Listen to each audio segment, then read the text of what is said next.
Listo. Bueno, yo les voy a...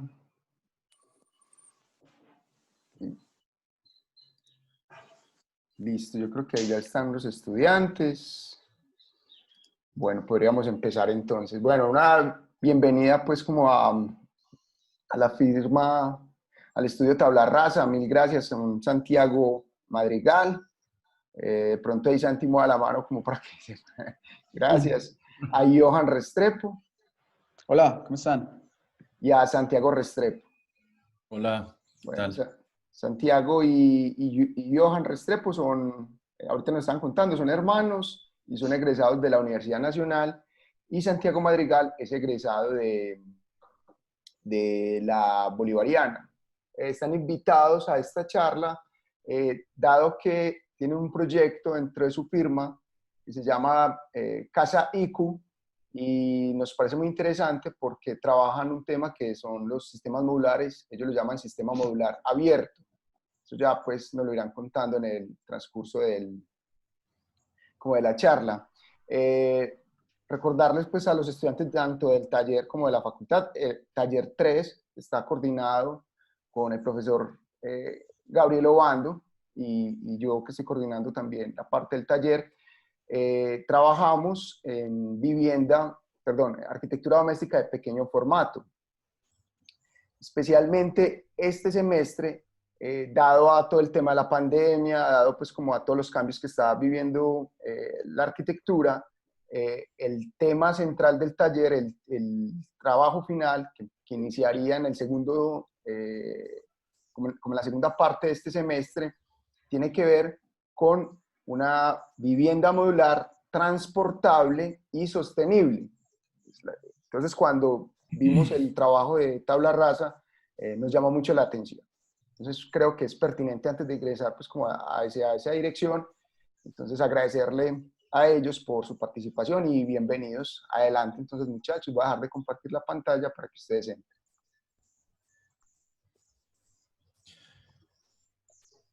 Listo. Voy a empezar a... Entonces, ¿me puedes dejar compartir a mí, Pipe, por favor? Ahí está ya listo. Dale.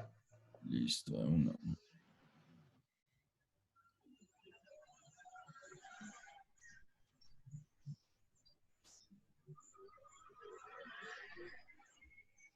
Ya están... Listo.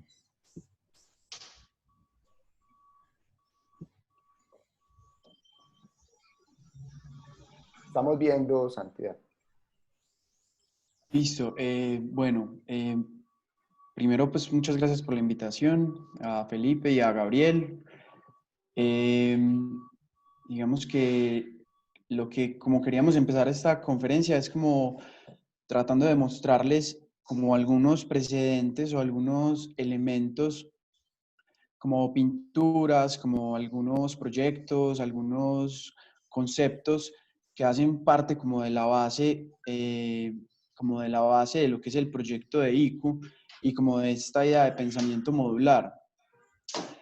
Porque creemos que finalmente, pues digamos que hay como desarrollos tecnológicos y desarrollos técnicos, pero que finalmente la técnica tiene también como una génesis y como una relación como muy estrecha como con el lugar de donde surge. Porque generalmente, pues como la idea modular se tiende a pensar como algo muy abstracto, como algo que puede pensarse casi como una idea, separado como de un lugar, pero lo que nos gustaría mostrar es como esa relación técnica como con los lugares. Entonces, si quieres, pasa, porfa. Y queríamos empezar la presentación con esta imagen que es un dibujo de la Chagra de Abel Rodríguez.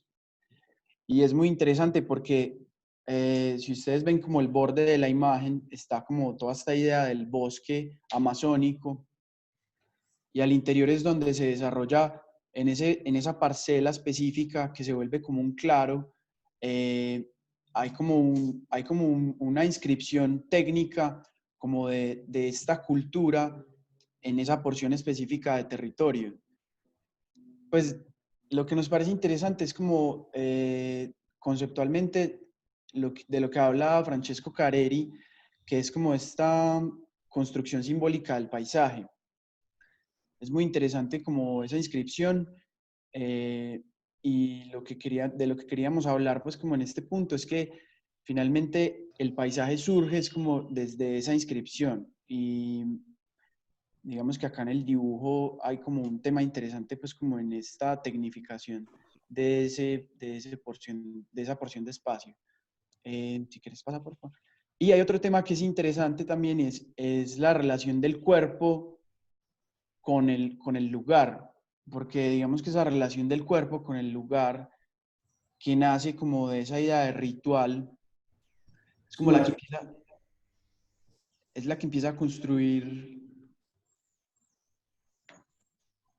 Es la que empieza a construir también como una idea de hábito y como en esa repetición del ritual en un lugar que define como esa idea de paisaje, es como donde empiezan a surgir como la idea de los hábitos. Y con los hábitos empieza a surgir también como la idea del espacio doméstico y ese espacio doméstico empieza a tener unas lógicas específicas con un paisaje. Eh, por eso traíamos esta imagen de Matisse, que es muy bella y habla como de esa idea del movimiento y como de esa idea de la inscripción. Puedes pasar a la otra, por favor. Digamos que ese paisaje también produce, ese paisaje produce como también como unas nociones técnicas desde los materiales y desde el acceso que se tiene como a los recursos. Y lo que nos parecía muy interesante es como mostrar, dependiendo de ese acceso a los recursos, se producen como una serie como de elementos técnicos que, que son como unos recursos como más inteligibles de lo que puede convertirse pues como en esa arquitectura de un lugar específico. Eh, Aquí vemos pues como una serie de elementos constructivos de la arquitectura vernácula peruana, que nos parece muy interesante porque se empiezan a convertir es como en elementos que funcionan en conjunto y lo que van haciendo es armando una idea como específica de arquitectura.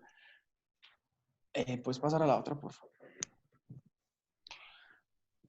También esta imagen es muy interesante porque habla como de diferentes tipologías de la arquitectura vernácula siria y que tiene que ver, lo que es bacano ver acá es que cada una de esas tipologías de arquitectura tiene una relación específica como con una porción de territorio.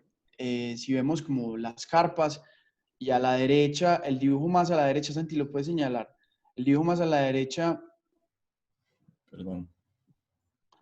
el dibujo más a la derecha habla pues como de un espacio como liso, como de un desierto. Y los otros elementos, la otra arquitectura, casi que va haciendo parte también como de un paisaje específico. Eso es lo que nos parece, digamos que en la génesis del proyecto de ICU, lo que tratábamos de preguntarnos era como sobre cuál es la naturaleza cuál es la naturaleza específica en la que surge el proyecto dependiendo como del paisaje donde se inserta. Que lo que vemos aquí pues en estas tipologías es como una lección como de esa lectura de un paisaje específico. Pasa la otra, por favor. También, digamos que en general lo que trajimos son como ejemplos de arquitectura vernácula porque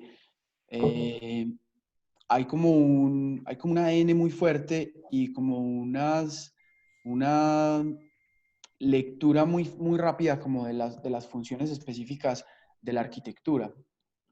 Aquí lo podemos ver en los putucos del Titicaca, que es un tipo de construcción en un lugar muy alto, pues que es el lago Titicaca, que está a 4.000 metros sobre el nivel del mar, y en el que la técnica lo que hace es leer un paisaje específico, un paisaje como un paisaje muy frío, y por eso vemos que estas bóvedas, Santi, puede señalar, por favor, los putucos.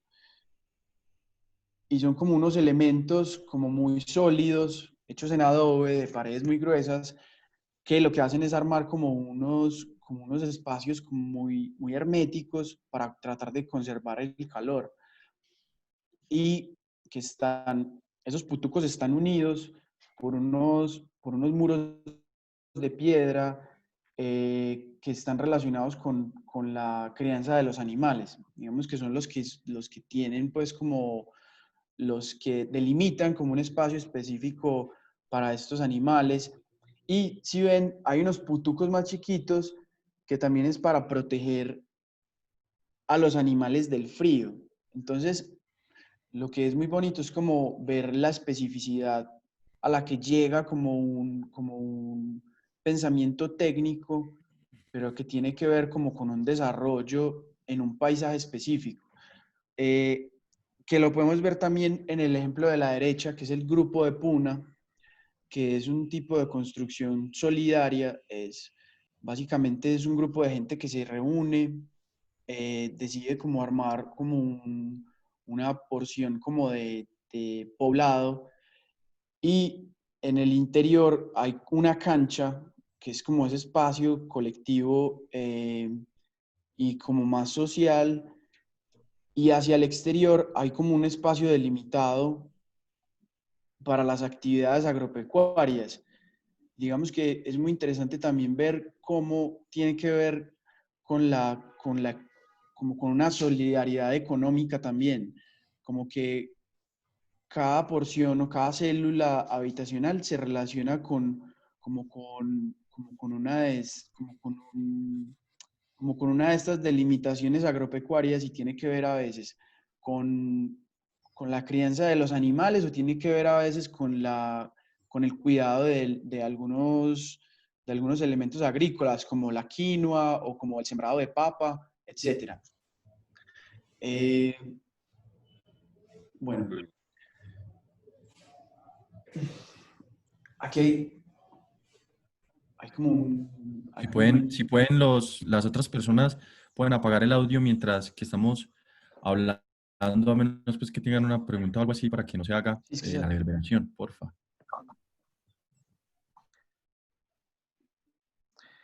Bueno, en esta otra imagen podemos ver dos ilustraciones de Tosa Mitsuki sobre la primera novela histórica, pues hablando pues como en términos literarios, que se llama Genji Monogatari.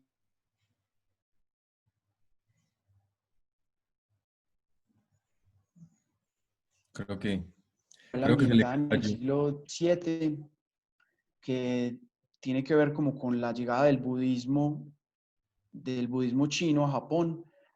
Y para el budismo chino, o para el budismo ya pues japonés,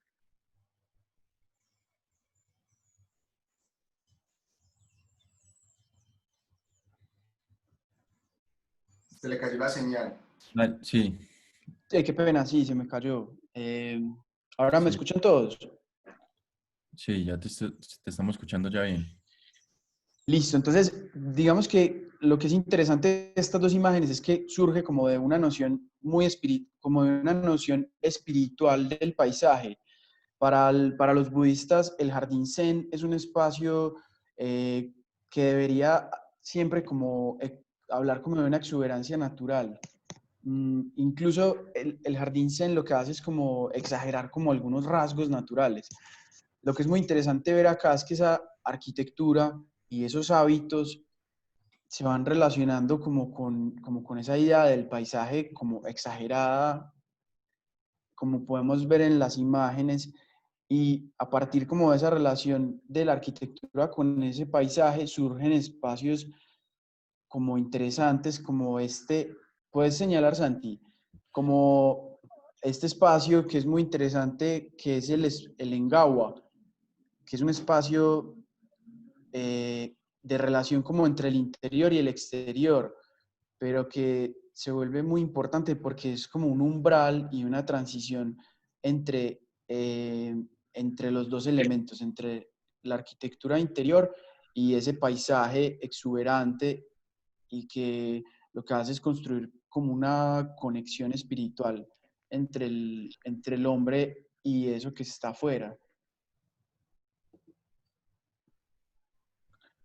Bueno, y también lo que Aquí, quería... Dale, dale. aquí digamos que lo que nos parece muy interesante de esta imagen, que digamos que es una imagen recurrente como en la práctica de nuestro estudio, es que se sintetiza como todo lo que, de lo que está hablando Johan.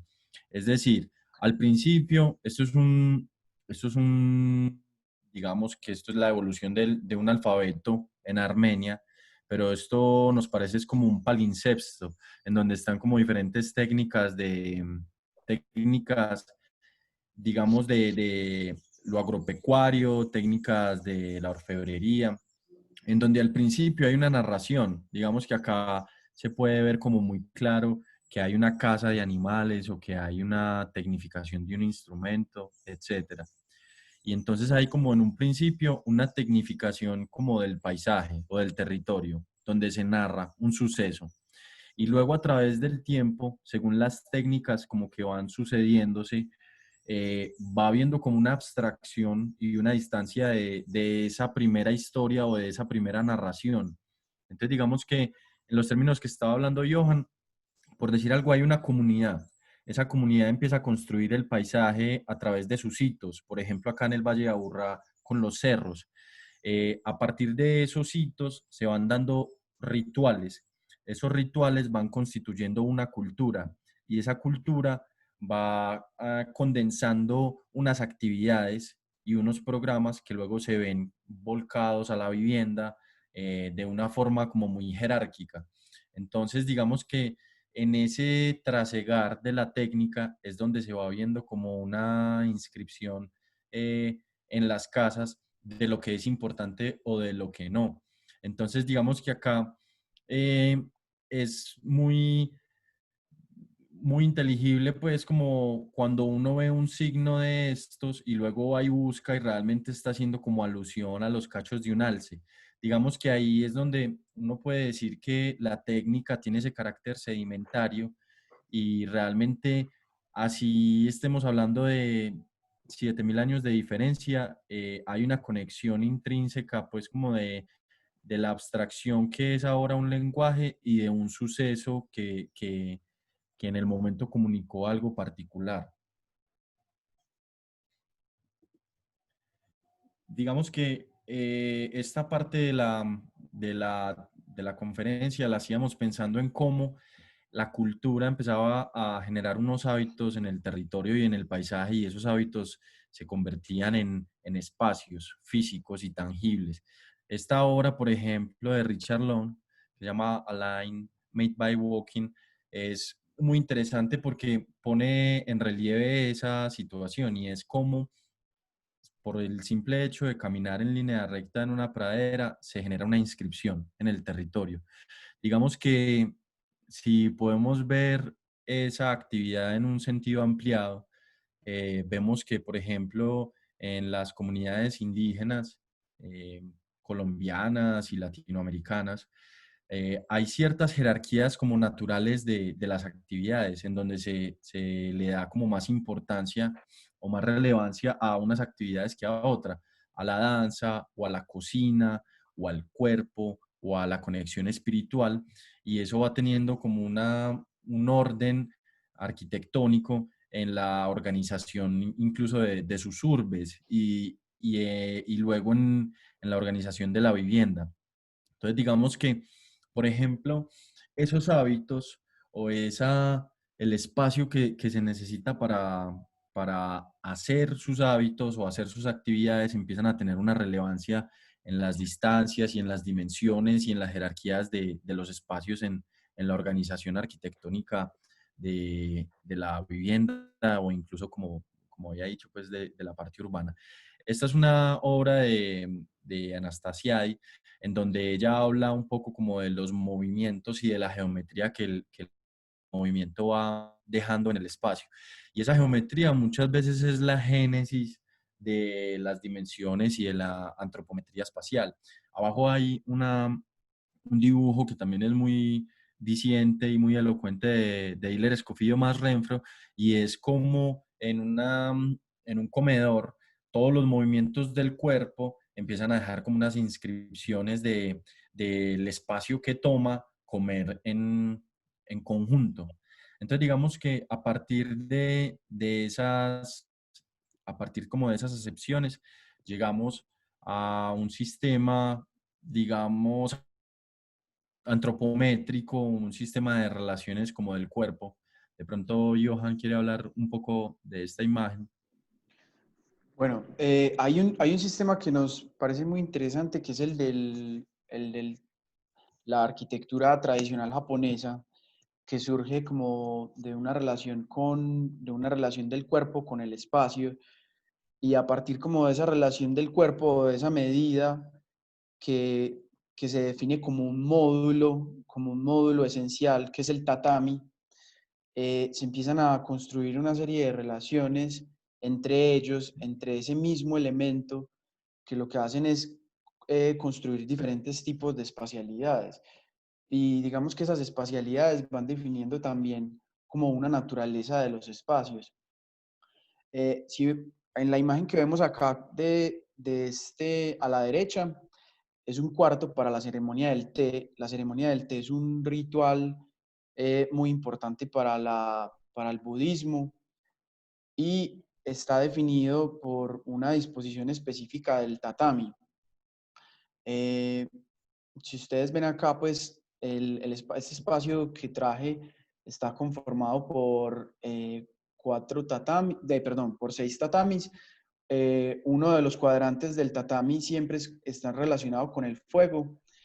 Y si vemos ya como en detalle como la construcción espacial, no solo el tatami tiene que ver como con una huella en planta, sino también como con una idea tridimensional, y que tiene que ver como con una idea completa como de la arquitectura. Si ven a la derecha como los paneles de arroz que son los shoji, eh, están relacionadas también con la posición del cuerpo. eh, cuando las personas se sientan a tomar el té, la altura de las ventanas, o digamos que estos elementos que dejan pasar la luz, porque en la arquitectura tradicional japonesa es muy importante como la luz en ese estado como intermedio, que no es sólido ni transparente. La altura de la cabeza de las personas está relacionada con esa abertura y con esa relación con la luz. Entonces lo que vemos es como un sistema modular eh, tradicional, que tiene que ver también como con una relación de, como de un grupo específico, que estamos hablando que surge pues como desde esta naturaleza budista, y que tiene relación como con una inscripción en esa arquitectura, que es este ritual de la ceremonia del té, y que arma pues como toda una narrativa a través como de esa arquitectura modular. Eso nos parece muy interesante, cuando la arquitectura modular no es simplemente como un sistema abstracto, sino que es capaz de establecer como unos vínculos y establecer como una relación específica con el paisaje. eh, y que eso lo hace como una, como una inscripción afectiva, como una inscripción afectiva. Digamos que hay un tema muy importante como en la práctica o en el proyecto que desarrollamos, y es como ese de los espacios afectivos, que generalmente uno disocia la idea de lo modular con la idea de lo afectivo. Digamos que esta conferencia un poco lo que trata es como de relacionar esas dos cosas. Dale, Santi. Bueno, aquí hay un tema y es que, digamos que con lo que estaba diciendo Johan, Hay un compendio en este momento, pues no sé si todos lo conocen, pero es como el libro de Neufert, que es como la Biblia para diseñar espacios, sobre todo espacios que son complejos por sus tecnicismos, un auditorio, un salón de ensayo musical, etcétera, que tiene que ver con unas medidas del cuerpo del hombre europeo, en donde nosotros sentimos un poco que, claro, es un documento que es muy importante técnicamente para los arquitectos, pero que finalmente también tiene como esa diferencia entre lo que es una antropometría genérica y lo que es una antropometría particular. Yo diría que la antropometría particular tiene que ver más como con lo afectivo, como estaba diciendo Johan, y está completamente ligada a la cultura. Aquí digamos que lo que se busca con este compendio del Neufert es llegar como a un acuerdo, es un acuerdo, diría yo, digamos, lo universal por estandarizar las medidas y las formas en las que interactuamos con la vivienda y con nuestros alrededores. Pero digamos que lo que estamos planteando nosotros también con esta charla era ver cómo la cultura tenía esa inscripción afectiva también en nuestro proyecto. Entonces, pensamos que lo que es importante para cada cultura o para cada comunidad varía. Entonces tenemos lo que piensa Semper sobre la arquitectura, los 4 principios de Semper o los 3 principios vitruvianos o luego los principios de Le Corbusier. Pero también digamos que tendríamos que hacer una revisión de, para la cultura antioqueña o la cultura colombiana, qué es lo importante en la arquitectura o cuál es el vínculo afectivo de la cultura antioqueña con el paisaje, con el territorio, con los espacios. Y en ese sentido, cuáles son las jerarquías que se empiezan a suscitar en el espacio. Digamos que eh, ahí hay como un conflicto, un primer conflicto muy importante cuando empezamos a hacer el proyecto y es cómo poner a dialogar la cultura con la estandarización que existe en el mercado industrial. ¿Cómo hacer para tener un proyecto que hable de una especificidad territorial y cultural, pero a la vez que pueda responderle a las dinámicas del mercado y que pueda ser rentable, ¿cierto? Porque también ese es un tema muy importante. Eh, digamos que ahí se nos venía como mucho esta imagen a la cabeza y es que Le Corbusier decía que, bueno, la casa era una máquina para vivir, eh, lo cual nos parece un poco extraño en la Vilesa Guada porque pues no lo vemos tanto, ¿cierto? En ese proyecto en particular. Digamos que uno pensaría que cuando lee este tipo de frases le están hablando como un poco de los estímulos, de la eficiencia, de la productividad. Eh, Pensamos que la casa en la contemporaneidad está pensada más como, como una herramienta eficiente y productiva, en donde digamos que las coreografías y las dinámicas espaciales están dadas muy desde lo óptimo, ¿cierto? Digamos que una cocina está hecha y a uno le enseñan en la universidad que una cocina es, sacas el alimento, lo pones, lo lavas, lo preparas y lo cocinas. Entonces digamos que ya hay como unas formas muy definidas de hacer las cosas en el espacio, lo mismo en el baño, que son lugares de servicios, y entonces uno va al Neufert y ve cuánto es lo mínimo que puede tener para poder producir un baño que sea, digamos, adecuado para una casa, pero nunca está pensando realmente en la experiencia que se produce en esos espacios o primitivamente en lo que significa cocinar un alimento, ¿cierto? Digamos que uno ya no piensa en eso, en qué es, no sé, cazar un animal, luego refrigerarlo o salarlo, sacarlo, conservarlo, cocinarlo y el ritual que eso significa, porque digamos que en nuestra sociedad ya la nevera, eh, la nevera reemplazó la sal, el horno o el microondas reemplaza el fuego, entonces ya no es, ya está muy lejana como esa parte afectiva que significa, por ejemplo, cocinar o lavarse o reunirse. Entonces, digamos que ahí es donde nos gusta también como hacer un énfasis y es el, hey, ¿qué significa para la cultura antioqueña la cocina? ¿Qué significa para la cultura antioqueña bañarse? O para la cultura colombiana, ¿cierto? Entonces, digamos que ahí es donde hay que poner también la mirada, donde lo modular y lo estándar no es algo abstraído completamente de la naturaleza, sino que tiene que ver también como con una cultura y como con un buscar afectivo que debe ser propio, digamos, de este lugar, porque tiene unas dinámicas muy diferentes a otros lugares del mundo. Aquí digamos que en esta parte de lo que queríamos hablar es de la industrialización de las ciudades modulares. Em, Aquí hay un concepto muy interesante que se dio en los 60, que es el Plug-in City, que se da con Archigram, Super Studios, Cedric Price, Banham, una cantidad de pensadores que lo que hicieron fue empezar como después de la guerra, a pensar esas ciudades y a decir, venga, eh, ¿qué pasa con la libertad, con el individualismo, con esas personas que ya quieren estar en una ciudad que no sea estática, ¿cierto? Digamos que es un pensamiento que tienen mucho los metabolistas eh, y también como estos visionarios como Cedric Price o Pask, y digamos que ellos grosso modo hablan de un marco estructural. Si uno ve, por ejemplo, New Babylon de Constant, es un marco estructural completamente gigante y monumental, ¿cierto? En donde se van adosando como unas cajas o unas cápsulas de habitación o de vivienda. Se puede ver también en la Nakagin Tower de Kurokawa.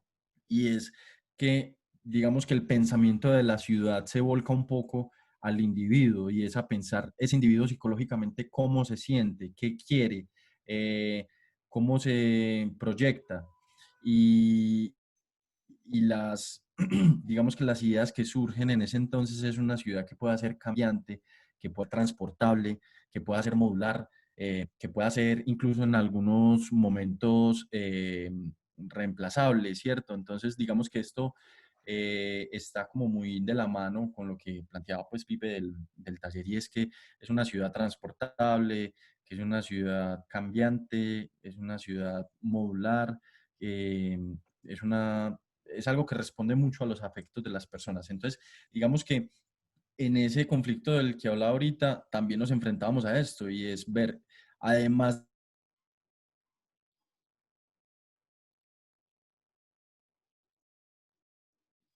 Se cayó. que pueda... Uy, ¿qué pasó acá? Dejó de, dejaste de compartir. Ya, todavía no. Volví a compartir, Sandy. Ya. Me avisan cuando estén viendo la imagen. Sí, ya, ya. Listo. Ya, listo. Qué pena ahí. Bueno, entonces digamos que ejemplos de ese pensamiento pues de la Plugin City existen. Por ejemplo, está la Nakagin Tower de Kisho Kurokawa. Esto es una exposición que hubo en Osaka, genial pues en ese año. Digamos que esa feria fue súper fuerte en términos como de supuestamente esa idea del futuro que se estaban planteando los arquitectos, que se puede leer muy bien en este Metabolism Talk de Rem Koolhaas, y se puede también vislumbrar en la sociedad del espectáculo de Guy Debord. Eh, digamos que esto lo planteábamos porque digamos que es una idea que sigue siendo contemporánea y que sigue suscitando reflexiones bueno, y es la que en este momento nos tiene pues reunidos. Ya Santi, entramos. a mí me gustaría hablar de algo también ahí en ese punto, y es que eh, yo siento que la vivienda se debería, pues como esa noción de vivienda también tiene que ver como con el espíritu de una época, y también el proyecto que nosotros planteamos surge como de una lectura de esa lectura de ese espíritu, y es que cada vez más la gente siente menos como una conexión específica con un lugar y cada vez más quiere tener como la libertad de moverse y como la libertad de, pues de tener como esa potencia de moverse de un lado a otro. Y por eso en la aproximación que nosotros hacíamos al proyecto siempre estaba muy claro como esa idea del desplazamiento, que tiene que ver mucho, pues yo siento que es un asunto como generacional, y digamos que nosotros desde esa lectura generacional también como que eh, imprimimos en el proyecto como los deseos propios, como, bueno, qué tipo de vivienda nos gustaría tener a nosotros, pues cuáles son las posibilidades que nos gustaría tener a la hora de pensar como en el espacio doméstico. Y digamos que esta referencia, por ejemplo, esta de Kisho Kurokawa, es muy interesante porque habla también como de esas posibilidades de lo reemplazable, de lo desplazable, del crecimiento, de lo abierto, de lo versátil, que son como una serie pues como de conceptos que son muy fuertes como generacionalmente, siento yo, como en este momento. Y me parece muy importante pues también como esa visión desde los deseos propios del espacio doméstico, y no solo como desde una visión comercial, porque muchas veces lo que nos dicen es como, mira, es que esto es lo que se vende, o esto es lo que el medio compra, o esto es lo que el medio consume. Pero también de alguna forma lo que pensamos es como, bueno, pues, pero también tenemos que, pues, representar como esos deseos generacionales, y tratar de cambiar un poco el rumbo como de ese mercado también, pues como de ser como agentes activos de ese mercado. Sí. También es importante acotar ahí que todas estas reflexiones se dieron en un momento en que añoraban la tecnología que tenemos en este momento. Pues de hecho, eh, el Phone Palace, que es un proyecto muy icónico de Cedric Price, el Phone Palace y el Generator, eh, se dieron por unas ideas que tenía Pask sobre un teatro que pudiera como recibir estímulos del público, y esos estímulos, digamos que en ese tiempo era algo muy volado, pero ahorita con el internet, digamos que son cosas que son muy tangibles. Entonces también hace falta pensar cómo las tecnologías contemporáneas pueden hacer parte de la arquitectura y de la vivienda. Ya entremos un poquito como digamos, en materia con el proyecto de IQ. IQ es un proyecto de arquitectura modular. eh, es un sistema modular abierto, como bien dice la charla. Por sistema modular abierto nos referimos a un sistema que permite el crecimiento y la diferencia, porque la modularidad también se da en sistemas cerrados, y el ejemplo, por ejemplo, podría ser un carro. Un carro está hecho por piezas, y esas piezas pueden ser piezas modulares, pero son piezas que no permiten configuraciones diferentes a las que se les son dadas desde el principio. Entonces, hay proyectos en el país que son proyectos que se venden como arquitectura modular, pero realmente lo que hay es una modularidad de las casas, que es algo diferente. Es como partir una torta pues en diferentes pedazos, y uno podría decir cada pedazo es un módulo, pero esos pedazos solo arman una torta y es una torta redonda. Entonces, lo que nosotros quisimos hacer con el proyecto fue un proyecto que permitiera el crecimiento y la diferencia, porque esa es como una promesa de nuestra empresa que le hacemos a cada cliente, y es cada casa es diferente, y cada proyecto se acomoda a las necesidades y a los gustos de cada cliente. En este proyecto hubo una revisión, como lo decíamos ahorita. No me atrevo a decir pues que una revisión exhaustiva, porque realmente fue una revisión muy somera de la casa tradicional colombiana, y de cómo las casas empezaban a emplazar y a ubicar por las diferentes regiones de Colombia. Eso es un libro de Alberto Saldarriaga Roa y de Lorenzo Fonseca, una joya realmente de, pues, como de la arquitectura vernácula colombiana, en donde digamos que este diagrama pensamos que resume mucho nuestra búsqueda, y es que en diferentes regiones del país, creo que esto es de Cundinamarca, esto es de Ipiales, esto es de Santa Marta, esto creo que viene siendo Santander, Antioquia, siempre hay como una constante, y es un espacio servido. Nosotros le llamamos espacio servido a este espacio que se encuentra aquí en el interior de las viviendas, que por lo general son siempre habitaciones, y, y un espacio donde se dan como los servicios, ¿cierto? Que es ese espacio abierto de contemplación, un espacio intersticial muy parecido al Engagua, del que hablábamos hace poco, y es realmente el espacio afectivo, o digamos que es el espacio donde se producen diferentes estímulos que enriquecen la vivienda. Entonces, nosotros siempre que veíamos esto, recordábamos las casas colombianas en donde la abuela nuestra o algún familiar que todavía vive en el campo tiene una casa, y en esa casa hay un pasillo, y en ese pasillo es donde pasa todo. En ese pasillo uno se toma un tinto, están las flores de la abuela, es donde se juega, donde se hacen las rumbas, etcétera. Es un espacio que sirve de intersticio como entre lo indómito, llamémoslo así, que es el territorio, y lo que es mucho más doméstico, que es el espacio interior íntimo.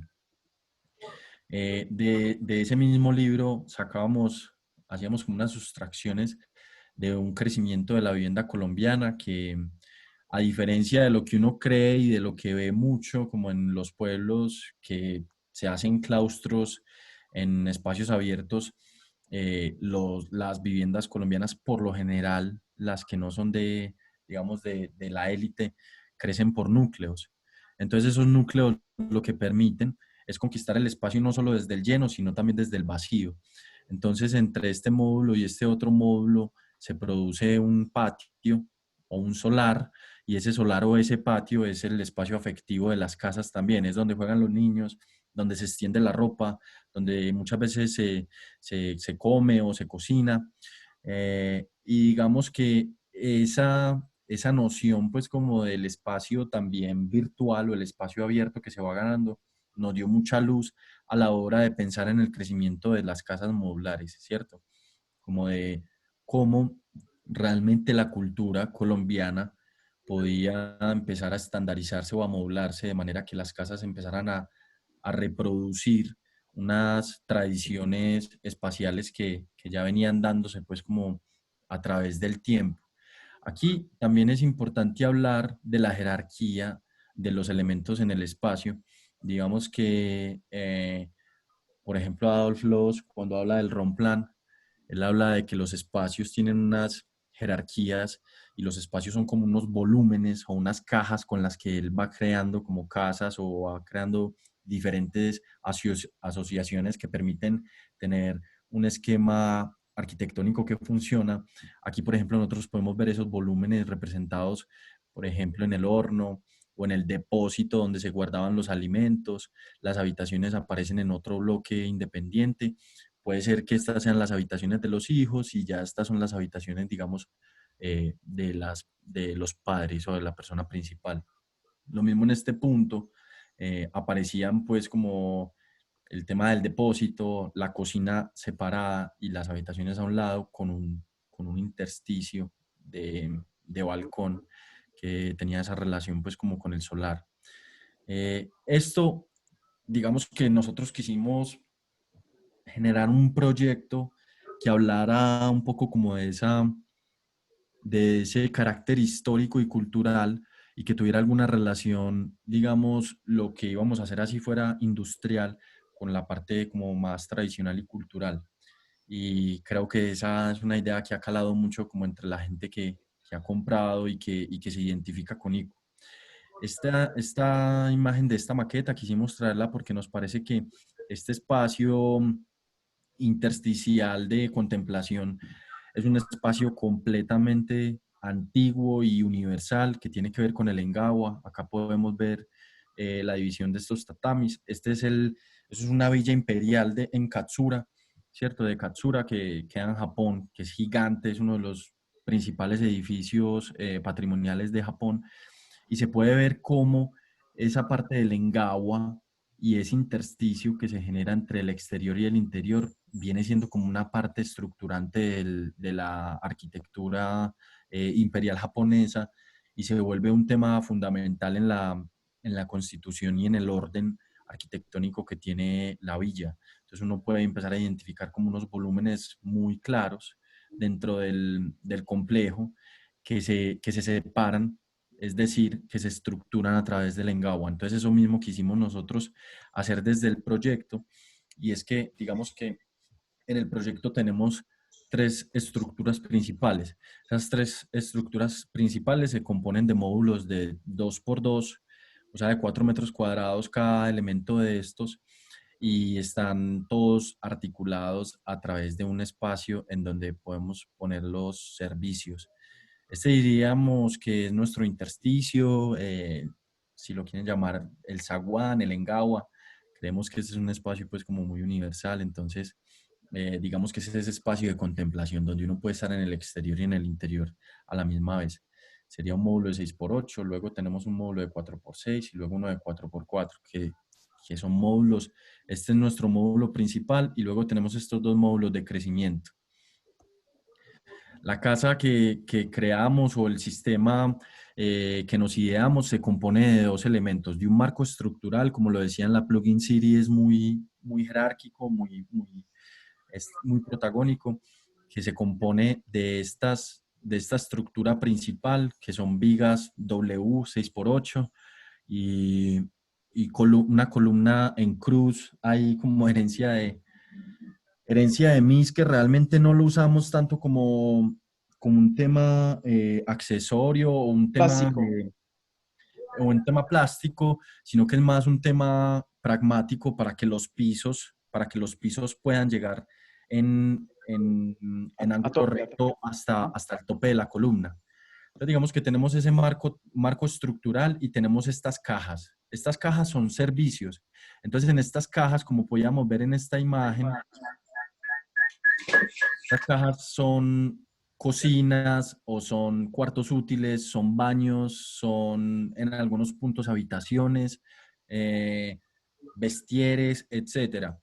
Entonces hay un espacio de servicios y hay un espacio servido. Y esas casas pueden ser de todas estas diferentes formas. Todas estas son diferentes asociaciones que generan diferentes casas. Entonces tenemos una casa y un módulo que puede tener una caja acá, o acá, o acá, o acá, etcétera.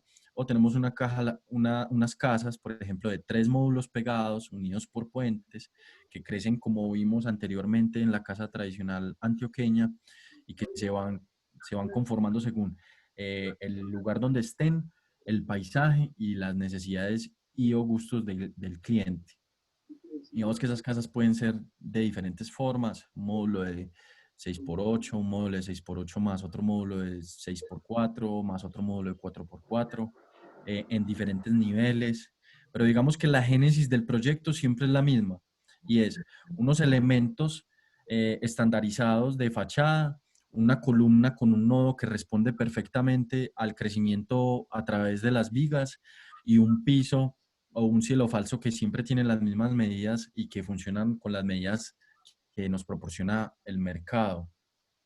Digamos que en este GIF podemos empezar a ver las variaciones y las diferencias del sistema, en donde acá tenemos ese lugar que es como el engawa, ¿cierto? Aquí podemos dejar de poner un piso y aparece un jardín.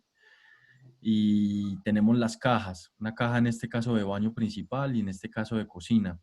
Aquí vemos que antes había una cama y luego se vuelve con una sala más grande porque crece y ya puede tener como en otro punto la habitación. Y vemos cómo los módulos que se van adosando al crecimiento de la casa se ponen a través de patios para poder dejar ingresar la vegetación y para empezar a conquistar el espacio del lote a través también del espacio vacío, que es el espacio afectivo o el espacio de jardín. En este en este video se puede ver más o menos cómo puede variar la casa en 3 dimensiones.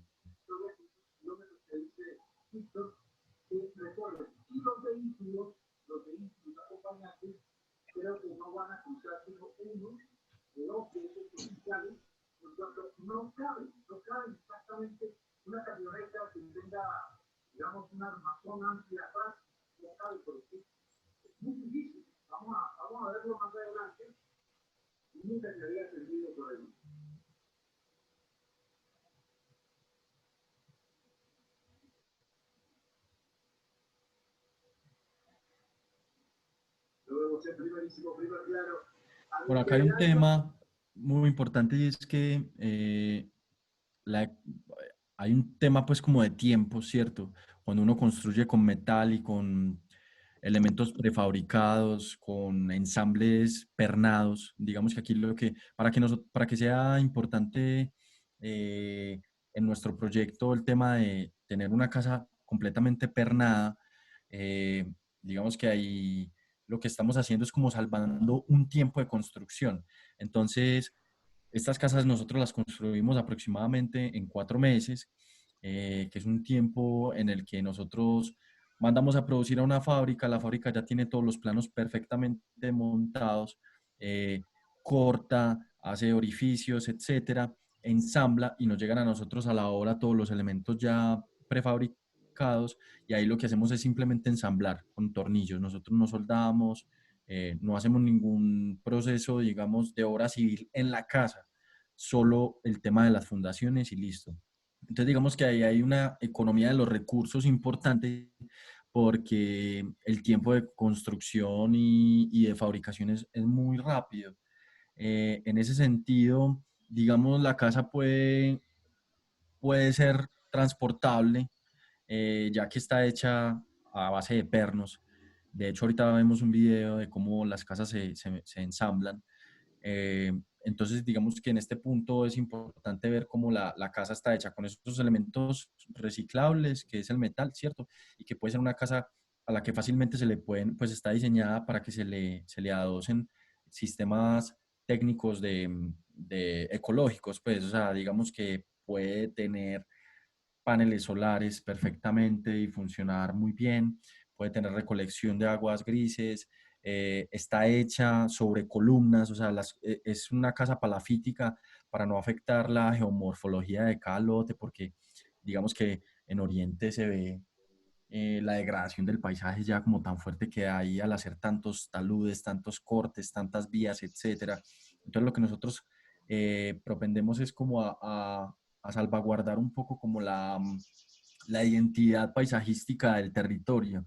Entonces por eso es que también está hecha como a través de estos pilotes para que no haya que hacer taludes o llenos, etcétera, y se pueda desmontar muy fácil porque digamos que solo está pegada como de una placa que tiene unos tornillos. Eh, Aquí queríamos mostrarles. Santi, qué pena, me devuelvo un momentico a pues hablando del tiempo que mencionaste ahora con respecto a las asociaciones, y es también que por ejemplo, dentro del esquema que mostraste de las casas rurales colombianas, digamos que siempre habían módulos y esos módulos, cuando los iban construyendo, no necesariamente siempre eran así, es decir, esas casas que no eran precisamente de élite, como mencionó Santiago Restrepo, son casas que se iban construyendo en el tiempo y a las que las personas iban aumentando módulos según sus posibilidades económicas y según sus necesidades también con respecto a la cantidad de familia que tuvieran, los hijos que fueran creciendo y los hijos nuevos que fueran naciendo, ¿cierto? Entonces la casa era la misma toda la vida, o sea, se cambiaban menos de casa las personas, pero la casa cambiaba con los hábitos de las personas, entonces obviamente digamos que todos estos módulos se iban asociando a otras cosas que ya estaban previamente construidas. Lo mismo pasa en el templo, en el Imperial Villa que les mostraron, y es que no es un lugar que se creó digamos que al mismo momento se hizo toda la construcción, sino que fue creciendo según las necesidades, pues como que de las personas que vivían ahí. IQ en cierta manera como con esa lectura que hace de las necesidades de los colombianos y de las posibilidades económicas que también tienen, etcétera, lo que propone es con estos crecimientos modulares es que las personas se puedan adaptar en el mismo espacio de la misma manera que lo hacían anteriormente, pues como nuestros abuelos, pero obviamente con unas posibilidades técnicas completamente diferentes, pues porque estamos en otro tiempo. Sí, hay un tema también importante para tener en la cuenta que ya vamos a hablar aquí. Yo les voy a hacer como una presentación, que es una presentación más o menos como la que le hacemos a las personas que están interesadas en el proyecto. Y es que IQ se vende por catálogo, ¿cierto? Eso es como siempre le decimos a la gente, todos ustedes son arquitectos y entienden, pues, o estudiantes de arquitectura y entienden mejor de lo que se habla acá, pero digamos que lo que le decimos a la gente es que esto es como un Lego, ¿cierto? Eh, las casas se venden por piezas y esas piezas están separadas como por unos componentes. Digamos que eso también es una forma de cambiar el negocio inmobiliario, de pensar el negocio inmobiliario diferente, porque te vamos a decir casi que a lo que queremos llegar a nosotros es a una aplicación, a un software, en donde vos en tiempo real puedas armar la casa y la casa no vale por metro cuadrado, sino que vale son por elementos. Y depende de los elementos que vos pongas y cómo los pongas, la casa tiene un valor o tiene otro valor. Entonces, digamos que al principio la gente es como ¿qué? ¿Cómo así? O sea, ¿qué es lo que me vas a vender? Entonces me vas a vender partes, entonces yo las tengo que ensamblar o algo así. Pero realmente es que pensamos que un poco adrede a esa reflexión que hacía Colas por allá en el 2015 en la Bienal de Venecia, en donde hablaba de que la arquitectura eran unos elementos y esos elementos tenían unas particularidades, unos atributos y una historia. eh, digamos que es interesante ver cómo hay que pensar cuando uno hace una casa en cada uno de los elementos que componen la casa. Entonces nosotros nos hemos enfrentado como a ese, no sé, a ese challenge, pues como de diseñar la estructura, diseñar las cubiertas, diseñar los cerramientos, diseñar las ventanas, diseñar las puertas, diseñar absolutamente todo y que todo eso esté bajo un mismo concepto, una misma idea de diseño modular para la gente de Colombia. Entonces, digamos que eso ha sido también como un reto que nosotros asumimos y que también es un reto a la hora de mostrar y de vender las casas. Esos componentes de los que estoy hablando los tenemos como estructural, cubiertas, cerramientos, cielos, conectores, habitables, redes, bioclimática y complementarios, en donde, bueno, tenemos la presentación del proyecto. Esta es una IQ refugio, esta es otra IQ con un techo diferente y ya dos módulos pegados, muy abierta. Tenemos el componente, por ejemplo, estructural. La estructura es una estructura que cumple con las normas de sismorresistencia por completo. Es una estructura donde diseñamos el nodo de crecimiento. Entonces, digamos que hay un trabajo importante también en metalmecánica y en estandarización de los elementos para que sean preensamblables y cumplan con todas las normas. Donde tenemos estructuras de crecimientos, como ya les había mostrado, pues tenemos 6x4, 4x4, 8x6. Tenemos estructuras de cubiertas, entonces tenemos cubiertas a un agua, tenemos cubierta a dos aguas. Esta es una casa, por ejemplo, que estamos realizando en el Alto del Escobero, con una cubierta a un agua, donde tiene otra pequeña cubierta que cubre el espacio de intersticio. Ese espacio intersticio también en algún momento puede ser espacio interior, llevando las fachadas al borde. Aquí tenemos, por ejemplo, una casa que construimos en la Feria de Diseño del año pasado eh, en 3 días. Entonces, digamos que hay un trabajo importante, pues, en el tema de los ensambles y de los pernos para poder construir estas casas en tan poco tiempo, ¿cierto? Eh, este es otro ejemplo de una casa que tenemos en dos niveles, con dos techos diferentes, con cajas de habitaciones, etcétera. Los herramientas que serían la parte pues como de las fachadas, lo que tratamos de hacer es, como Colombia tiene tantos climas, tantas regiones, etcétera, es tener unos herramientas que también son un poco abiertos en la medida en que permiten tener unos aislamientos termoacústicos que funcionen para el clima muy frío o el clima templado, ¿cierto? Entonces, por ejemplo, aquí tenemos uno que es un muro ensanduchado de persianas con madera por dentro y lana de roca mineral al interior. Así se ve un módulo de estos. Tenemos módulos de 1 metro o de 2 metros, según las necesidades de cada fachada. Tenemos láminas lisas, en donde se puede ver también la diversidad que hay entre una lámina lisa o una persiana.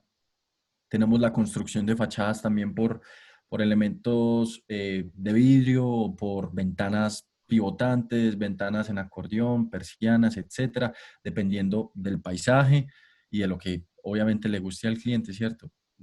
Y un estudio bioclimático, digamos que hay como una negociación entre esas tres variables. Aquí tenemos, por ejemplo, las cajas de las que estábamos hablando. Acá se puede ver una caja de cocina en donde se abre toda la puerta de la cocina y queda al aire libre. Tenemos módulos de ventana de 2 metros o de 1 metro, dependiendo de, obviamente, lo que se necesite.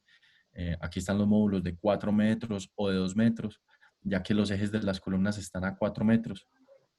Tenemos puertas principales, puertas secundarias, esas pueden ser con aislamiento o no, dependiendo de lo que quiera el cliente, de lo que necesite también. Se pueden hacer con interior de madera. Eh, Estas puertas, que son unas puertas corredizas que están asociadas a las cajas de servicios, todas estas puertas y estos diseños, pues todos estos mecanismos, menos los rodamientos, fueron diseñados por nosotros y desarrollados pues como al interior de la oficina. Esta puerta también es una puerta de 2 metros por 2,40, que es la que abre las cajas. Tenemos todo el tema de los pisos y los cielos. Utilizamos materiales orgánicos, entonces nuestra paleta de materiales en las casas es muy reducido. Es metal, vidrio, madera y ya. Y los aislamientos que tenemos, pues de resto, no hay nada más. Tenemos controlado pues como la paleta de materiales en esos 4 elementos porque es más fácil manejarlos en ese sentido y porque creemos que lo que buscamos es como una casa muy austera en lo que realmente sea importante el exterior y los objetos de cada persona. Entonces digamos que este es como un panorama general de la casa al interior. Esto es una IQ refugio de 8x6, en donde tenemos en el mismo espacio, pues aparece en el espacio tipo loft, la habitación, pues la cama y la zona social. Y acá podemos ver la cocina, donde nosotros también diseñamos los muebles de la cocina, las cerraduras, las lámparas, absolutamente todo. Entonces digamos que es un proyecto también que es muy, tiene una identidad muy fuerte, ¿cierto? Como desde nuestra oficina y desde nuestra parte, pero que surge también de esa cultura, pues, que ya hemos hablado. Tenemos decks en madera, decks en metal, algunos objetos que hacemos también complementarios para la casa. Empezamos a ver como un tema de todos los dibujos que son necesarios para hacer pues, realidad el proyecto. Aquí vemos, por ejemplo, cómo se une toda la parte de las escaleras con el interior de la casa. Estas escaleras que son pues unas escaleras IQ que también diseñamos y hicimos en el taller, donde es importante ver pues como el desarrollo técnico al detalle que tienen las casas. Aquí vemos un poco la unión. Esta es la unión que nos inventamos para esto. La columna, aquí se puede ver la columna como en cruz, cómo van encajando los elementos de piso, de cielo, de ventanas, todo confluye en la columna. Por eso es que la columna tiene esa forma y esa especificidad. Un tema de taller, conectores, entonces estos son los puentes que unen los diferentes módulos para que puedan crecer en el espacio, para que puedan tener diferentes niveles, entonces hay conectores que tienen diferencias de niveles. Las cajas llegan así, digamos que las cajas pueden llegar así o desarmadas. En este tema de la feria, las cajas ya llegaron muy hechas por el tiempo, entonces aquí llegaron las cajas en cama bajas, 2 cajas en cama baja, pues ya esto estaba casi que listo, era sino montarlo y ponerle un tornillo y ensamblarlo a la estructura y ya ponerle los aparatos y estaba listo. Entonces digamos que esto también es un tema importante de cómo se planea y se gestiona para que estos elementos puedan llegar así de listos. Eh, estas son, este es un dibujo pues como que habla mucho sintéticamente de lo que es el proyecto. Aquí están las cajas sueltas. están los elementos de piso y está el marco estructural, ¿cierto? Los conectores y los techos, que son como básicamente los elementos que componen el proyecto.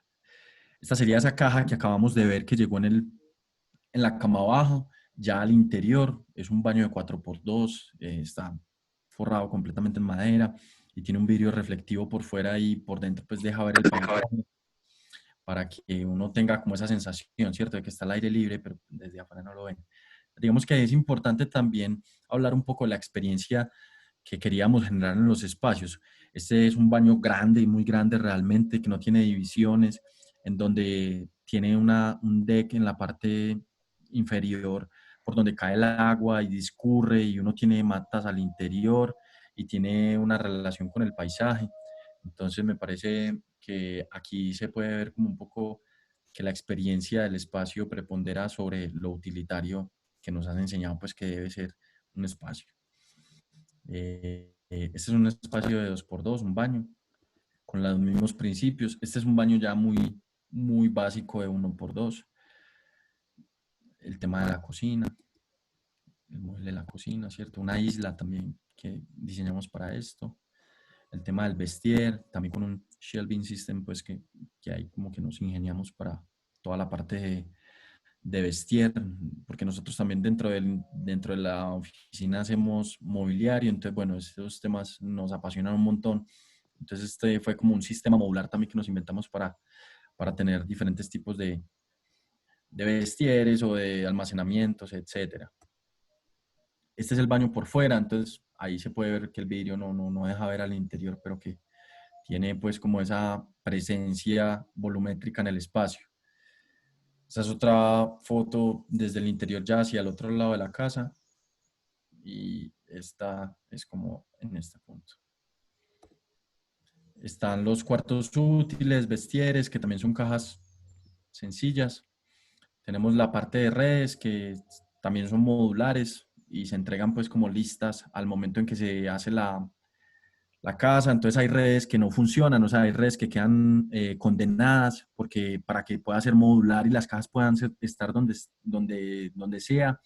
Hay redes que no terminan funcionando, pero digamos que eso es un sacrificio que hace el proyecto como por seguir siendo modular. Los aparatos, está todo el tema de bioclimática que es muy importante y es que cada casa tiene como un acompañamiento bioclimático y una simulación para saber qué es lo mejor en términos de fachada, de techos, de materialidad, etcétera. Y están unos elementos complementarios, como por ejemplo en esta casa, que estamos haciendo en el Escobero, que es de interiorismo. Entonces, nosotros diseñamos todos los muebles, pues, de comedor, isla, cocina, sillas, mesa de centro, sofá, etcétera, en donde digamos que podemos llegar a esa especificidad del proyecto. Aquí ya por último, queríamos mostrar un poco cómo funciona IQ desde el programa, pues cómo lo vemos desde el programa que estamos manejando, que es Revit. Entonces, si Johan me puede ayudar, Dale, dale, si quieres deja de... voy a dejar de compartir para que mostres el...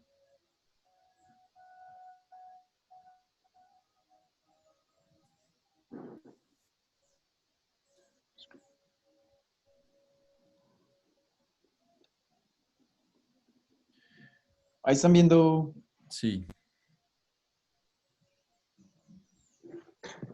Entonces el proyecto ya funciona como con estas familias y digamos que ya lo podemos manejar de una forma más automatizada aquí desde el programa.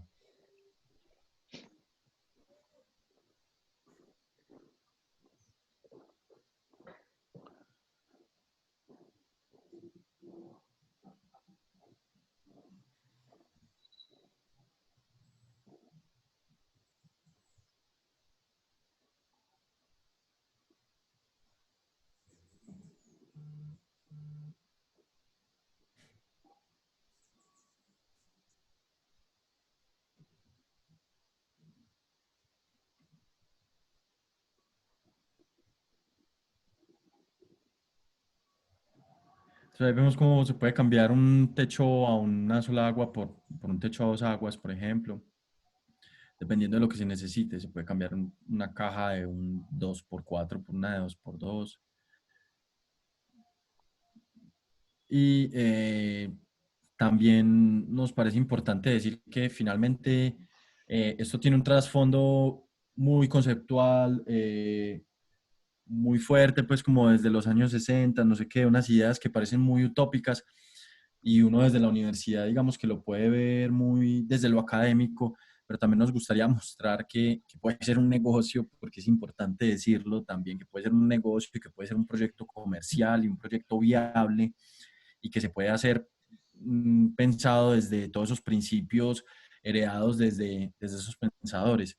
Entonces, aquí queremos ver una maqueta de la página que estamos montando de IQ y de lo que queremos vender y cómo lo queremos vender. Lo que les estaba hablando un poco ahorita y es de que realmente ya lo que queremos vender son elementos y no una casa completa. Entonces aquí, por ejemplo, tenemos que podemos comprar una caja de una cocina y la podemos comprar por 18 millones de pesos y no tenemos que tener una casa, ¿cierto? Podemos tener un lote y comprar simplemente una caja de una cocina porque queremos cocinar y ya, y dejarla cerrada. Podemos comprar un baño también porque tenemos una casa hecha y le queremos adicionar un baño, entonces tumbamos un muro de la casa y metemos una caja de estas y ponemos un baño. O nos vamos comprando la casa por partes y la vamos almacenando o dejando en una bodega. Entonces digamos que en ese sentido, IQ se vuelve es como una cuenta, como cuando uno va al mercado y le hacen una cuenta y al último paga un precio dependiendo de lo que compró. Es lo mismo y digamos que es al punto al que queremos llegar con el proyecto. Entonces aquí está eso como un poco resumido, ¿cierto? Como en esos términos. Y así pues queremos que la gente lo entienda. Sabemos que es algo que va a tomar un poco de tiempo, pero creemos que vamos como por un buen camino en ese sentido. En últimas se habla de sistema modular abierto porque eso es lo que permite el catálogo también. Es decir, digamos que nosotros en estos momentos tenemos unas piezas diseñadas que son unas piezas que además podemos poner en el mercado y funcionan como negocio, pero en la medida en que nosotros vamos viendo que las personas van requiriendo otro tipo de espacios, entonces vamos incluyendo también otros elementos que nos van nutriendo siempre el proyecto. Entonces el catálogo en estos momentos que el proyecto tiene aproximadamente 2, 3 años de estar corriendo, no va a ser el mismo catálogo que vamos a tener en 5 años. Es decir, IQ como tal no es una casa que nosotros le estamos ofreciendo como a un determinado cliente, sino que IQ es un catálogo un, un, un, y un derrotero de cómo se arman las piezas del catálogo entre sí. Sí. Y eso sería como, yo pienso que como para cerrar y como tener las conclusiones es que yo pienso que el hecho de que el mercado ofrezca unas partes o unos elementos estandarizados, no quiere decir que se deje de pensar en la cultura o en de dónde vienen esos espacios que hoy conocemos ya interiorizados y que nunca nos preguntamos como la cocina, el baño, la habitación, etcétera. Creo que un proyecto modular también debe hablar un poco de la especificidad cultural de la región donde se inscribe, así parezca algo que va en conflicto con lo estandarizable, lo genérico, etcétera. Y en ese sentido pienso que es importante que dentro del taller o de lo que va a hacer como cada estudiante se pregunte realmente por qué es una cocina y qué es una cocina colombiana, qué es un baño colombiano, cuánto mide y por qué, ¿cierto? Creo que todas esas preguntas son muy contemporáneas y creo que pueden hacer la diferencia en la forma en la que habitamos. A mí también me gustaría como hablar de algo importante y es que también el hecho de escoger trabajar con metal tiene un sentido cultural también pues en nuestro contexto. Digamos que el metal tiene una tradición cultural en nuestra ciudad que, digamos, que paradójicamente se vio como acentuada como por toda esta crisis de seguridad en los 90, pero que derivó en una mano de obra especializada y en una mano de obra que, que se desarrolló como alrededor de un material específico, que es el metal, y digamos que eso es lo que eso es lo que hemos querido también como explorar y como aprovechar como como ese material que es muy fuerte como desde lo local. Nada, yo creo que eso es. Si alguien tiene alguna pregunta, te dejo ahí a vos, Pipe, como para que lo cuadremos y miremos a ver cómo podemos responderlas.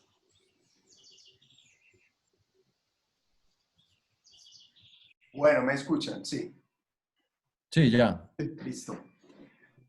Bueno, primero agradecerles, creo que es una experiencia muy interesante, pues creo que es muy alentador para el taller y la arquitectura doméstica. Pues parece que lo que están logrando y esa visión contemporánea de lo tradicional nos va a aportar mucho, no solo al taller, sino a lo que ustedes están planteando, perdón, y es a un cambio en la mirada de un negocio que es inmobiliario. Y eso, pues, los felicito porque tienen un reto muy alto Sí, y es cambiar paradigmas y cambiar el entendimiento de la arquitectura en la que vivimos. Entonces, pues de entrada, muy bacano el proyecto.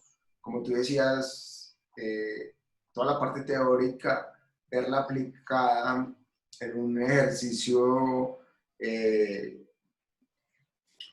se vende, también cuestiona mucho en el sentido de que uno está pensando en que lo teórico solo es para la universidad, ¿cierto?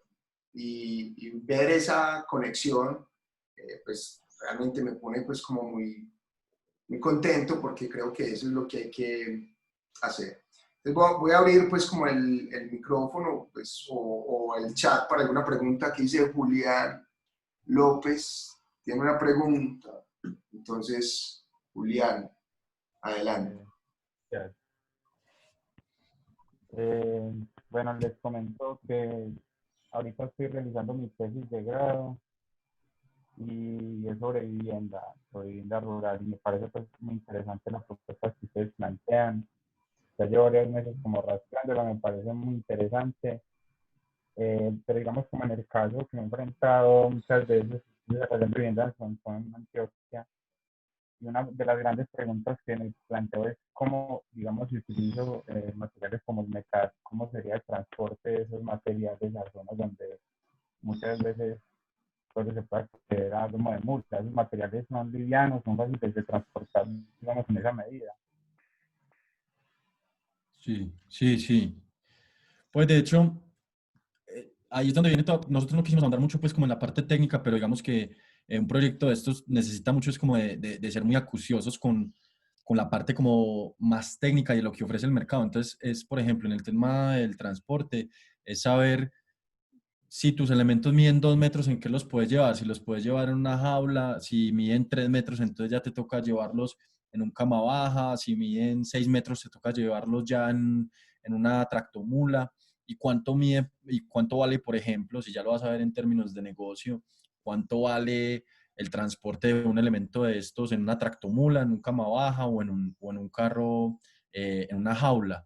Entonces, digamos que ahí es donde todos esos factores técnicos y de la oferta del mercado empiezan a ser como unos elementos que cuando uno está en la universidad no les presta mucha atención porque digamos que uno está pensando más en el concepto, en el trasfondo, en lo orientatario, etcétera, pero que ya a la hora de tener un proyecto que tiene que dejar ciertos márgenes de rentabilidad es importante. para que el proyecto pueda ser viable. Entonces ahí es donde tenés que ponerle como, si tu interés es o tener la pregunta del transporte, empezar a ver cuál es la oferta del transporte y según eso, tus elementos, qué tamaño deberían tener. Yo te voy a poner un ejemplo. Nosotros la cagamos absolutamente cuando empezamos porque teníamos la distancia que teníamos entre viga y viga era de 260 y todas las láminas y los elementos que compramos en metal vienen en pies. Y la medida estándar es 4 por 8 pies, que viene una lámina de 1,20 por 2,40.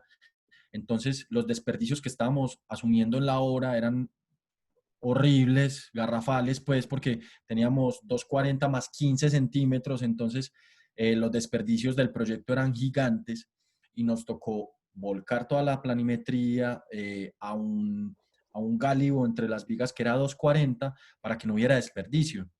Entonces, digamos que esos son problemas técnicos que digamos que se pueden controlar desde el principio, entendiendo qué es lo que ofrece el mercado y cómo eso se pone en función del proyecto y de la operatividad del proyecto. Y también es un poco un tema como de prueba y error, pues así no lo parezca realmente. ICO es un proyecto en el que hemos trabajado aproximadamente 3 años y en el que al principio nosotros, por ejemplo, de forma pues como entre nosotros le decimos IQ 2.0, ¿cierto? Y IQ 2.0 quiere decir que cambiamos un montón de cosas dentro de la planimetría y dentro de los esquemas que habíamos hecho en un inicio. Incluso el nodo que ustedes vieron en las fotografías para las nuevas casas que estamos haciendo en estos momentos ya no es igual. ¿Por qué? Porque nos empezamos a dar cuenta de eso precisamente, pues como que está hablando Santi, y es que el mercado ofrece otras cosas, la facilidad constructiva nos pone a pensar en otras y eso nos cambia durante el tiempo las piezas del mismo catálogo. Entonces eso es, como les decía, eso no es precisamente una casa como tal que estamos haciendo, sino un catálogo, y no solo ese catálogo se va alimentando con nuevas piezas, sino que esas piezas que ya están pensadas en un momento se van transformando a medida que van apareciendo nuevos retos dentro del mismo proyecto. Super. Muchas gracias. Le voy a dar la palabra entonces al profe Gabriel y después al decano Santana. ¿Listo? Gabriel, adelante. Gracias, Pipe. Johan, Santiago Restrepo y Santiago Madrigal, muchas gracias por esta experiencia que nos han compartido. Valoro mucho lo que ustedes hacen al relacionar lo afectivo con lo modular, que pareciera ser dos cosas que riñen, pero que logran hacer una simbiosis bien interesante.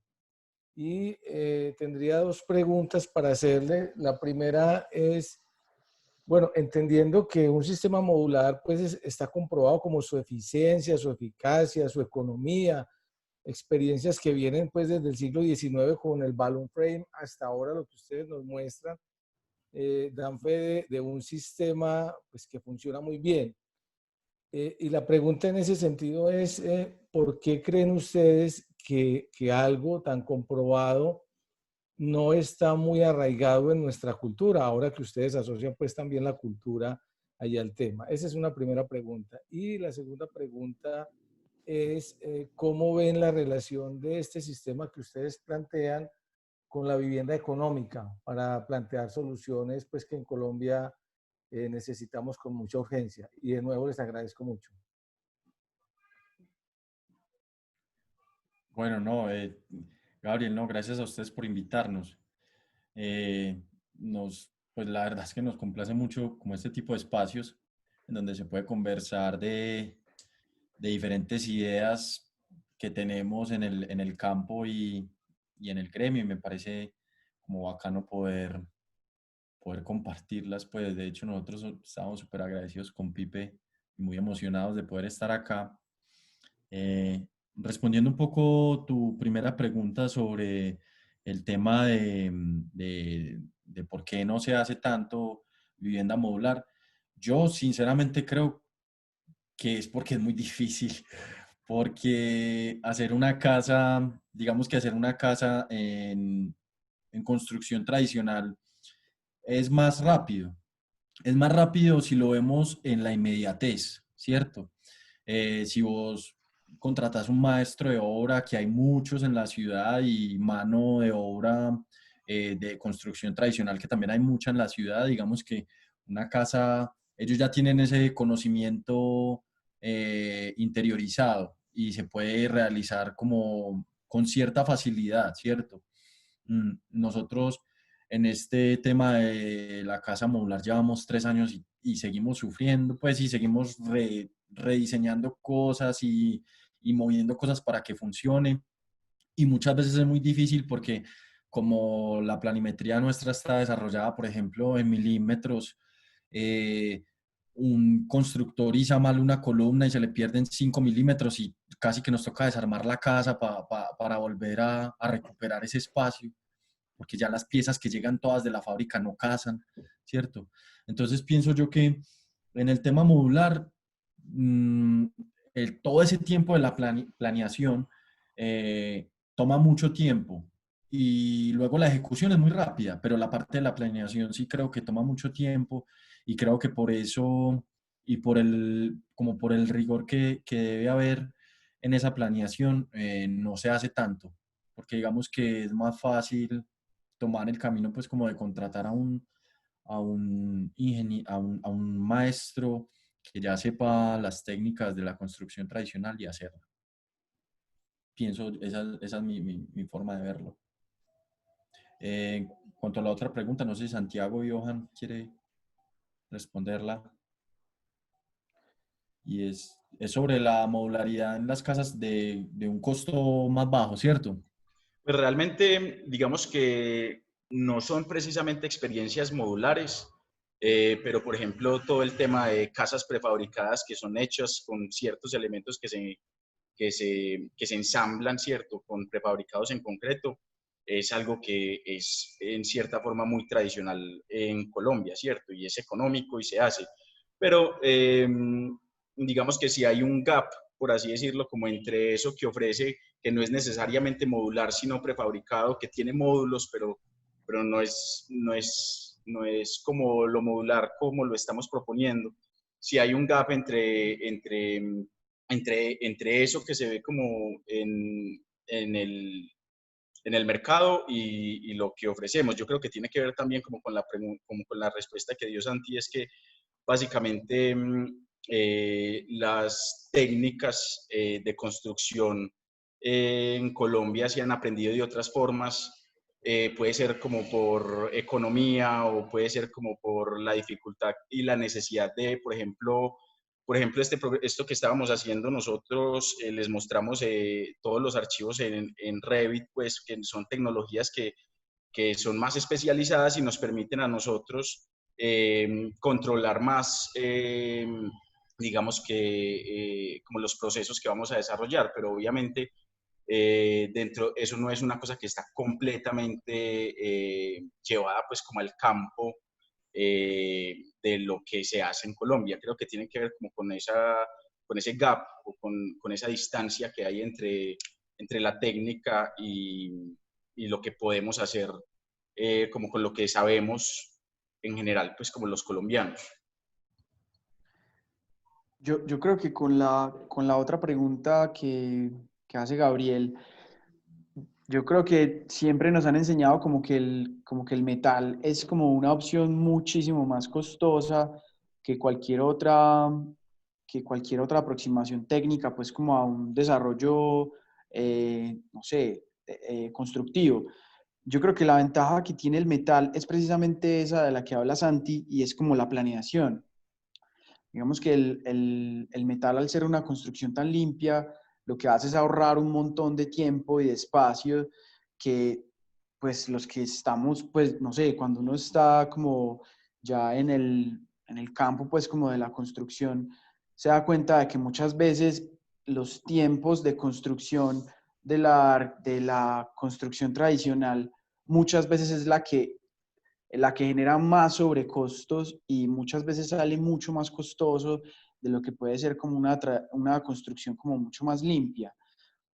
Entonces, en ese sentido, yo creo que la construcción metálica y la construcción modular, eh, si uno compara pues como, si uno salva pues como esa distancia de los tiempos, creo que podría ser una opción muy viable en el desarrollo de vivienda modular de bajo costo o vivienda social.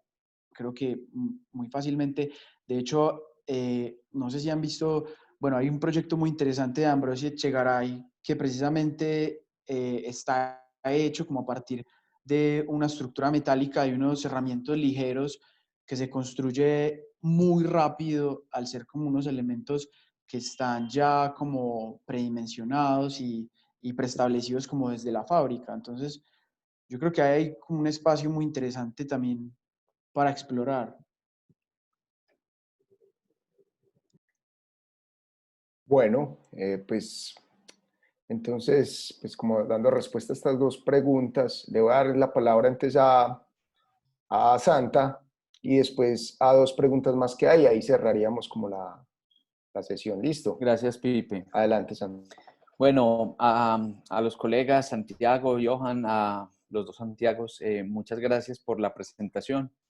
Quiero valorar como ese cambio tan bonito que nos dieron desde las referencias teóricas, técnicas asociadas a la tradición, para después hablar de ensamblajes y de centímetros, ¿cierto? Me parece que esa correcta aplicación a mí me gustó mucho. Y más pues en estas aulas con estudiantes de tercero, noveno, décimo, en fin, de otros semestres. Pero no dejo de pensar y les hago la pregunta es, ¿ustedes cómo llegaron a esto? O sea, ustedes se juntaron yo no sé si me perdí algún pedazo de la charla, o Pipe, tú lo veías, pero ¿cómo se juntaron? ¿Fue por un accidente? Tenemos estudiantes que están en noveno y décimo, que están haciendo sus trabajos de grado también basados en motivaciones personales y posiblemente de ahí deriven su ejercicio profesional. Pues ustedes se juntaron por accidente, se conocieron en oficina, tenían estas inquietudes desde antes, en semestres anteriores, porque sí me gustaría como saber, pues como esas motivaciones que los llevaron a ustedes a tener esto tan bueno que nos presentan hoy. Bueno, Si pues incluso, nosotros, y complemento, si lo tienen postulando a una investigación, porque creo que hay un ejercicio muy consistente entre teoría y práctica, que es como deberían ser pues, muchas de las investigaciones de hoy en día. sí, mira, nosotros empezamos Tabla Rasa, Santiago Restrepo y yo pues hace aproximadamente, que Santi, 3 años, Sí, también, tres y pico. sí, sí, algo así. Eh, Nos conocimos en laboratorio, en ese entonces se llamaba Laboratorio de Arquitectura y Paisaje, que es la oficina de Edgar Mazo y Sebastián Mejía. Eh, y no, pues como que fue muy natural, pues empezamos a trabajar. Posteriormente, pues obviamente Santi y Johan son hermanos, entonces a lo último decidimos pues que también entrar al proyecto. Pero eso con respecto como a Tabla Rasa, que es como una cosa que ha surgido como muy natural por unos intereses que tenemos los tres muy similares, pues como, y también como unas visiones que aunque sean diferentes en la práctica, conceptualmente pues estamos unidos de una u otra manera como por lo que creemos que debería ser el ejercicio de diseño, ¿cierto?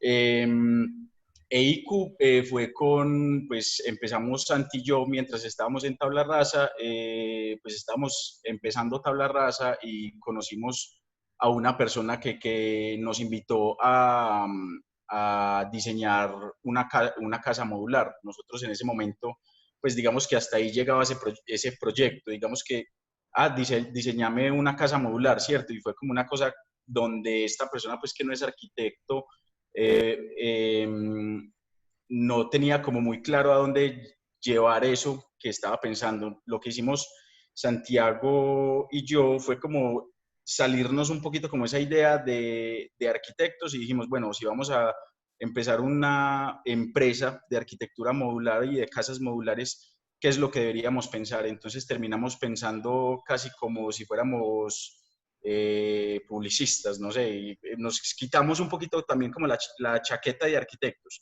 y dijimos, bueno, entonces hay que pensar en un mercado, hay que pensar en una narrativa que venda, ¿cierto? Hay que pensar en un proyecto que tenga que necesiten las personas.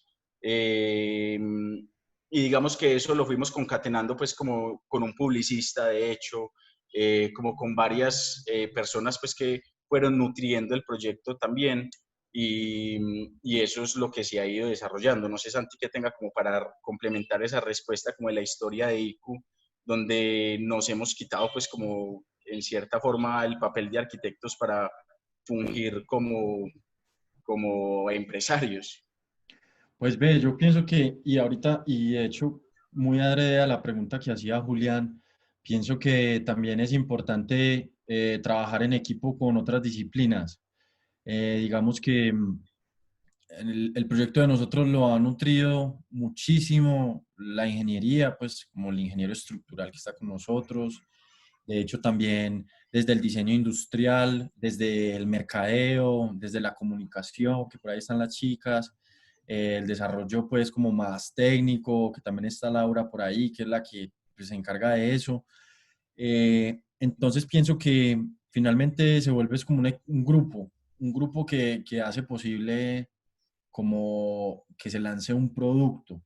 También ahí en medio de esa historia, que es como un poco más chistoso, es que nosotros dijimos en algún momento, no, ya no queremos hacer arquitectura, no queremos ser arquitectos, nos mamamos, vamos a hacer muebles, ¿cierto?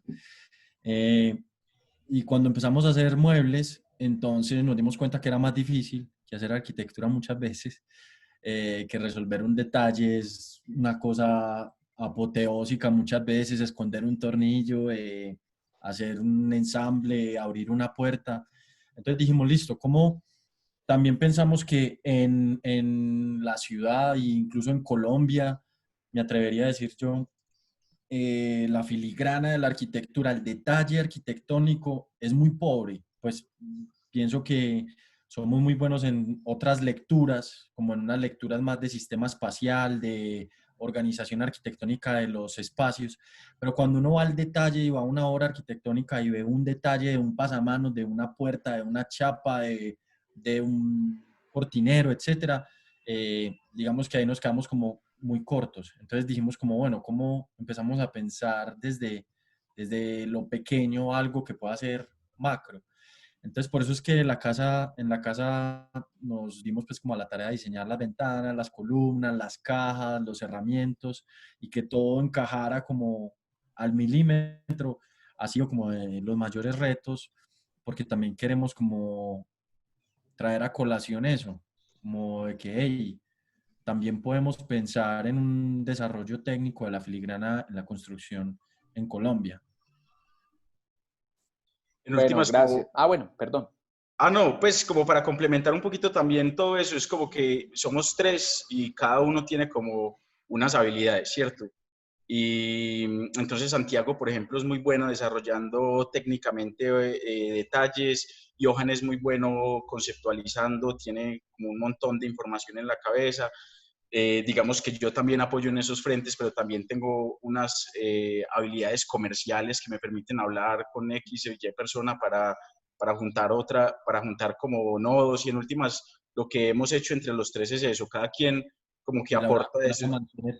Laura mantiene todo en orden, o sea, es Ah, la que... bueno, y Laura es la que nos da base a todo porque fue madre. Pero sí, la cosa es que entre los tres vamos como aportando lo que cada quien tiene, pues, como para desarrollar como toda la complejidad del proyecto, porque sí, como dice Santi, sí ha sido un reto muy fuerte como llegar a diseñar todo, absolutamente todo lo que está asociado a la casa. Aparte de eso, pues nos acompaña otro montón de gente, entonces trabajamos con unas paisajistas, ellas son malezas, son súper buenas, nos ayudan como a que la casa, yo siempre he dicho que como que la casa tiene unas líneas muy particulares, ¿cierto? Y que se ven muy bien complementadas, por ejemplo, con el paisajismo. Y si ustedes ven esa idea de que la casa crezca en el lleno y en el vacío, quiere decir que la casa crece como construcción, pero también crece con jardines al interior, por así decirlo. Es fundamental que haya un buen diseño paisajístico que esté complementando los diseños que nosotros hacemos. Está Elizabeth haciendo todo el tema de bioclimática con nosotros para ver cómo con los mismos materiales y la corta paleta que tenemos de materiales somos capaces de adaptarnos a diferentes climas. Y hablando de eso, pues como de hablando de la bioclimática y de lo que dijiste de meter esto dentro de una investigación, en cierta forma, pues eso no lo hemos hecho como muy directamente, pero por ejemplo, todo el proceso bioclimático lo publicaron ya en una revista. Santi, ¿te acordás cómo se llama? Creo Eso que fue un, ya se llama como el MACDES. el MACDE, sí, es un festival en Cuba donde publicaron, por ejemplo, cómo nuestro sistema funcionaba para diferentes estratos geográficos en Colombia. Y nada, en eso estamos. Bueno, colegas, muchas gracias. Qué bueno que están por acá y bueno, Gabriel y Pipe, gracias por el espacio.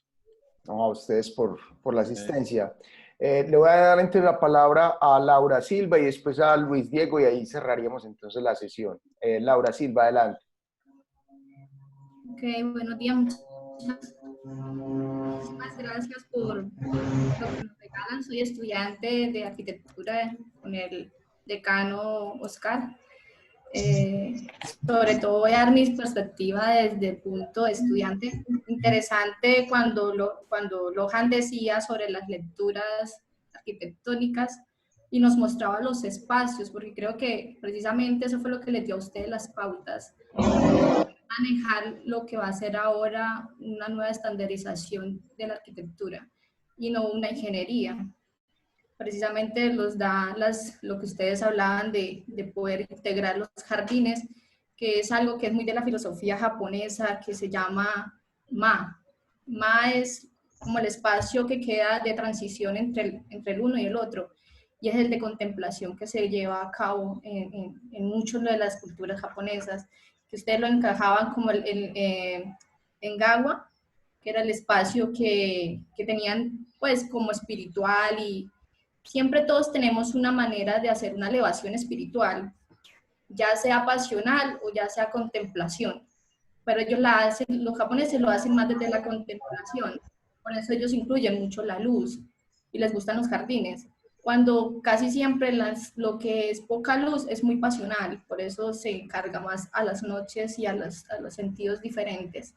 Entonces ellos abren mucho los espacios a eso, y es algo que se ha olvidado de la arquitectura, y que pues que sea algo que es modular, transitorio, casi que podríamos decir que es nómada, que podría cualquier persona tomarlo y llevarlo, si compra el lote, manejarlo en cualquier sentido. Entonces, que no tenga como esa invasión del espacio, del terreno urbano, de que el paisaje se respete, también me pareció excelente. Y por último, lo que también el decano decía sobre la integración de las disciplinas. Yo, por ejemplo, soy alguien que leo, me gusta leer, y siempre que estoy intentando pensar en arquitectura no puedo dejar de paso ni la psicología, ni muchos de los temas que a mí me abordan y me interesan, hasta la misma política, porque saber cómo se está manejando ahorita todo lo de los costos, o sea, y ustedes se han integrado todo, ustedes la tienen clara, tienen muchos intereses de por medio, han manejado muchos instrumentos para poder hacer crecer el proyecto, y me parece muy interesante. Y chévere que nos presenten algo así, porque lo que decía el profe Oscar nos abre demasiado la mentalidad para poder proyectar. Muchísimas gracias. Gracias a vos, Laura. Muy bien. Le doy entonces la palabra a Luis Diego y con él cerramos entonces la sesión. Adelante, Luis Diego. Listo. Hola, muy buenos días, arquitectos. Muchas gracias pues, por esta presentación. Estuvo demasiado interesante. Y yo quería hacer pues, más una pregunta con respecto a que, digamos, ustedes hablaban sobre la cultura y que este tipo de arquitectura modular se podía acomodar a cualquier tipo de región. Pero, bueno, ahorita dieron una pista el arquitecto Santiago sobre el tema de bioclimática. Y pues mi pregunta iba relacionada pues a que, digamos, dentro de estos catálogos habían algunas modificaciones que se podían dar para lugares con altas temperaturas, porque en los proyectos pues, que mostraron ustedes eran casi siempre como en Medellín o en zonas pues, templadas. Pero, por ejemplo, yo me encuentro en La Guajira y aquí hacen temperaturas de 40, 42 grados. Entonces, lo que me parecía interesante era de pronto ver o saber alguna respuesta que ustedes tenían ante este tema de las láminas metálicas en fachada, de las fachadas súper abiertas, como enmarcando el paisaje, que aunque es muy importante enmarcar el paisaje también, la idea era como saber qué técnicas utilizan ustedes para minimizar ese impacto climático que hay en otras regiones. Bueno, no, realmente, como tú lo dices, siempre nosotros tenemos un acompañamiento bioclimático y técnico, pero por ejemplo el caso de La Guajira es un caso completamente extremo para nosotros y muy complejo. Y no solo por el tema de la temperatura, sino por el tema de la salinidad. El metal es un material que funciona muy mal por lo general frente al mar y, y tiene unos sobrecostos muy importantes a la hora de salvaguardar como los atributos del material. Eh, Ahí, como yo le decía ahorita también a Julián, uno se tiene que ir al mercado y ver de qué forma lo puede solucionar. Nosotros hemos tenido muchas visitas de técnicos de Pintuco, en donde ellos tienen pinturas que resisten alta salinidad, ¿cierto? Trabajamos también con Galvaceros, que es una empresa proveedora de láminas metálicas galvanizadas en donde tienen unos procesos de salinidad que pueden aguantar hasta 15 años en tráficos muy altos, pues como de yodo. Entonces, digamos que en ese sentido, el proyecto se vuelve un proyecto que por las especificaciones técnicas se vuelve casi que inviable, ¿cierto? Porque se vuelve muy costoso tener láminas galvanizadas en todas partes, muy costoso tener la pintura tipo A1 de Pintuco que vale 3 veces lo que vale la otra. En últimas también hay una cosa interesante del proyecto y es que, digamos que, por ejemplo, nosotros desde el área de diseño nos hemos soñado la posibilidad de incluirle a IQ, por ejemplo, un techo de materiales más tradicionales que nos permitan en el futuro empezar como desde lo modular, ¿cierto? Empezar a meter esos materiales que incluso pues como los techos en paja, qué sé yo, o en palma, que nos permiten tener como mayor control bioclimático, que es una cosa que no solo viene desde el mercado, sino desde la tradición vernácula y de la arquitectura pues tradicional en Colombia. Entonces, por eso es que es muy importante la idea del catálogo y del catálogo abierto, y es la posibilidad de que sí, en estos momentos estamos trabajando metal, vidrio y madera, pero en un futuro, si nosotros somos capaces de salvaguardar bien, por ejemplo, toda nuestra estructura metálica, podríamos llegar a poner unos techos de X y Y forma que sean en otros materiales más tradicionales y nos permitan también modularlos para que las casas pues tengan como mayores índices de confort en las zonas que son más extremas del país, ¿cierto? Pero eso es obviamente una cosa que se va a dar en el tiempo y que necesita pues también un desarrollo de producto muy específico como para llegar a esas soluciones. Sí, porque yo creo que con lo que pregunta Diego, pienso que en este momento, en el punto que está el proyecto podría responder, pero no de la mejor manera a ese tipo de climas. Pues creo que sí puede ser que el proyecto se vuelva más costoso en un clima de estos y que realmente no llegue a cumplir con las expectativas que uno esperaría que tenga una vivienda en ese tipo de lugares, ¿cierto? Porque realmente lo que nos preguntas está ya como en el extremo de esa parte del clima y aún no lo hemos logrado llevar a ese punto. Como dice Santiago, pues es algo que con el tiempo seguramente pasará y el catálogo se extenderá y llegará a abarcar ese tipo de complejidades, pero por ahora lo más complejo que hemos logrado solucionar es, digamos, en términos de calor, Santa Fe y Antioquia, que son 34 grados, 35 grados centígrados y una humedad relativa del 85-88%. Bueno, no sé si Luis Diego, ahí quedaría la pregunta, ¿cierto? Listo. Bueno, Gabriel, no sé si quieres decir algo para cerrar. Bueno, lo último que me queda reiterar es el agradecimiento pues a nuestros colegas Ha sido muy grato tenerlos en nuestra universidad y que nos hayan hablado de un tema tan importante para la disciplina de la arquitectura como es la modularidad y la estandarización. Entonces, bueno, esta es su casa y bienvenidos por acá nuevamente cuando sea posible. Muchas gracias por la invitación. Gracias a ustedes. Gracias, saludos. Bueno, a Johan, a Santi, al otro Santi, Madrigal, mil gracias de nuevo. Me sumo pues a esos agradecimientos de Gabriel, a todo el equipo de Tabla Rasa también, infinitamente agradecido. Estaremos muy atentos del proceso IQ.3, que seguramente trabajará en La Guajira. pero sí, me gustaría mucho ver todo ese proceso, cómo evoluciona, y sería muy interesante verlos en un tiempo para que nos cuenten cómo ha crecido el proyecto. Para cerrar... Igual, sí. En las redes pueden estar pendientes ahí como de la evolución del proyecto también. Sí, también pues si les interesa, también tenemos página web, pues hacemos otros proyectos también, es tblrs.co. Ahí tenemos pues como algunos proyectos en los que hemos trabajado, también como algunos muebles.